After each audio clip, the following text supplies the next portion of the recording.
Hello मित्रांनो, कसे का आहात तुम्ही मित्रांनो बिग बॉस मराठी सीझन 5चा लेटेस्ट प्रोमो आलेला आहे मित्रांनो.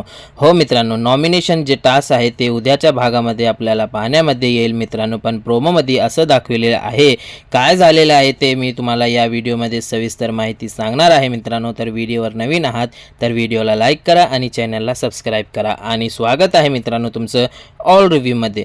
तर मित्रांनो, उद्याच्या भागामध्ये आपल्याला नॉमिनेशन टास्क जे आहे ते बघण्यामध्ये येईल. काही संदेशपत्र इथे आलेले आहेत आणि त्यांच्यावर त्या पत्रावर सदस्यांची फोटो आहे आणि बाजूला कचरा पेटी आहे मित्रांनो. आणि त्या सदस्यांना काय करायचं आहे, दोन दोन नावं घेऊन त्यांचे फोटो फाडून त्यांना कचरा पेटीमध्ये ते टाकायची आहे. तर मित्रांनो, अशा प्रकारे हा टास्क रंगणार आहे मित्रांनो.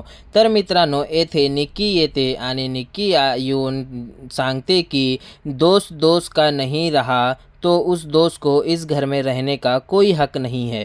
तर मित्रांनो, असं वाटतं याच्या वाक्यावरून की निक्कीने आपल्या ए गटामधील कोणातरी 2 सदस्यांना नॉमिनेट केलेलं आहे. पण ते कोण असू शकतात ते उद्याच्या भागामध्ये आपल्याला पाहण्यामध्ये येईल मित्रांनो. मग वर्षाताई येतात आणि ते सांगतात की ज्याच्यामध्ये क्षमता कमी आहे त्या 2 सदस्यांना नॉमिनेट करायचं आहे. तर वर्षाताई कोणाला नॉमिनेट केलेले आहे ते उद्याच्या भागामध्ये आपल्याला करण्यात येईल मित्रांनो. तर असा हा टास्क झालेला आहे मित्रांनो. तुमचं काय मत आहे मित्रांनो या टास्कबद्दल? तुम्ही आपलं मत कमेंटमध्ये नक्कीच मांडा मित्रांनो. आणि तुमचं सपोर्ट कोणाला आहे मित्रांनो हे पण तुम्ही कमेंटमध्ये नक्कीच सांगा मित्रांनो. उद्याच्या भागामध्ये लई मजा येणार आहे मित्रांनो. व्हिडिओ आवडला तर कमेंटमध्ये नक्कीच सांगा मित्रांनो.